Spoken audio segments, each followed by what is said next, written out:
भाइयों और बहनों, संत तुलसीदास जो रामचरितमानस में शिक्षा देते हैं कि औरतें इतनी बदचलन होती हैं कि ये ना भाई पहचानती हैं, ना पिता पहचानती हैं, ना बेटा पहचानती हैं।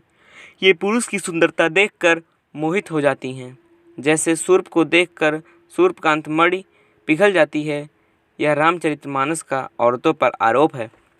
मनुविधान के शास्त्र रामायण में औरतों के लिए निर्देश है कि औरत का पति बुढ़ा हो, रोगी हो, अंधा हो, बहरा हो, शराबी हो, पीकर रोज मारता हो, तब भी उसको पूजा करनी चाहिए। उदाहरण देखिए, वृहद रोग बस जड़ धनहीना, अंध बधिर क्रोध अति दीना। ऐसे पति का कर अपमान, नारी पाए यमपुर दुखनान। ओस क्या कहते हैं? नारी स्वभाव सत्य कवि कहई, अवगुण आठ सदाउर रहई। भय अविवेक असौच अदाया, साहस अनृत चपलात माया। राखी नारी यद्यपि उर्माही, स्त्री शास्त्र निरपति वसनाही। पति प्रतिकूल नारी जहाँ जाई, विधवा होई पाए तरुड़ाई। अर्थ सुनिए, कवियों ने संतों सत्य ही कहा है कि औरत के गले में 8 अवगुण माला की तरह लटकते रहते हैं। औरतों को कितना ही दिल से लगा कर रखिए, लेकिन ये कभी बस में नहीं आती हैं। जो औरत अपने पति का कहना नहीं मानती है, वह अगले जन्म में भरी जवानी में विधवा हो जाती है। भाइयों और बहनों, इन्हीं सब चौपाइयों के कारण रामायण का अखंड पाठ करने की साजिश की गई है, ताकि इन चौपाइयों विधानों का अर्थ आपके समझ में ना आए। आप सब धर्म के नाम पर इस ग्रंथ को पवित्र मानते रहिए। इस रामचरितमानस की रचना हुए 450 साल हो गया है, लेकिन ओबीसी, एससी तथा स्त्रियों को इसका अर्थ आज तक समझ में ना आया। यह तो उस मनुवादी व्यवस्था का, उस विधान का उदाहरण था जो हिंदी भाषा में लिखा गया था।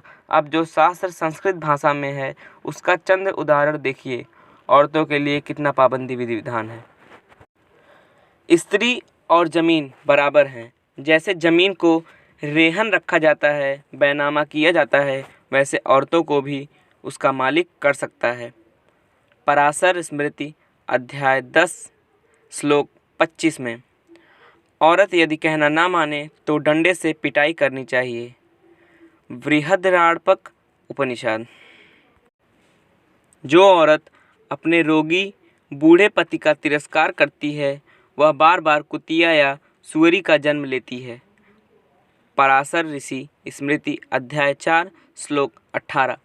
जो औरत अपने पति के साथ चिता में जलकर सती हो जाती है, वह 3 करोड़ साल तक, या शरीर में जितने रोए होते हैं उतने साल तक स्वर्ग में रहती है। ब्रह्मपुराण अध्याय 10 श्लोक 70। जो औरत अपने पति का घर छोड़कर नाराज होकर मायके चली जाए, उसे बीच चौराहे पर कुत्ते से नचवाना चाहिए। मनुस्मृति अध्याय 8 श्लोक 370। अब आप नामकरण, विवाह संहार, खान पान, धन संपत्ति, कपड़ा, बर्तन, जेवर एवं न्याय व्यवस्था का उदाहरण देखिए, जो मनुवादी व्यवस्था में था, जिसे बाबा साहब ने भारतीय संविधान द्वारा खत्म कर दिया। ओबीसी, एससी को अपने बच्चों का नाम विद्या सूचक, बल या बहादुर सूचक अथवा धन सूचक नहीं रखना चाहिए। उन्हें घुरहू, कतवारू, चैतू, जेठू, बरसातू, फेकू रखना चाहिए।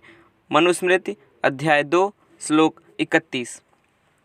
बनिया, कायस्थ, कुर्मी, सोनार, केवट, नाई, कुम्हार आदि से बात करने पर, स्नान एवं देख लेने पर सूर्प के दर्शन से शुद्धि होती है। व्यास स्मृति अध्याय 1 श्लोक 11-12। शूद्र चंडाल के बर्तन से पानी पीने पर 73 दिन गौमूत्र पीने से शुद्धि होती है। अति ऋषि स्मृति श्लोक 73। ब्राह्मण के घर यदि वैश्य या शूद्र अतिथि होकर आ जाएं तो उन्हें नौकरों के साथ भोजन कराना चाहिए। मनुस्मृति अध्याय 3 श्लोक 2। 10 कसाई के बराबर एक तेली होता है, 10 तेली के बराबर एक कलवार होता है। मनुस्मृति अध्याय 4 श्लोक 85। लोहार, सुनार, रंगरेज, धरिकार आदि का अन्न नहीं खाना चाहिए। मनुस्मृति अध्याय 4 श्लोक 215। राजा नाम के ब्राह्मण को भी धर्म प्रवक्ता नियुक्त कर सकता है, लेकिन शूद्र को कभी न बनाए। मनुस्मृति अध्याय 8 श्लोक 20। राजा शूद्र को जज कभी न बनाए। मनुस्मृति अध्याय 8 श्लोक 21। धन्यवाद।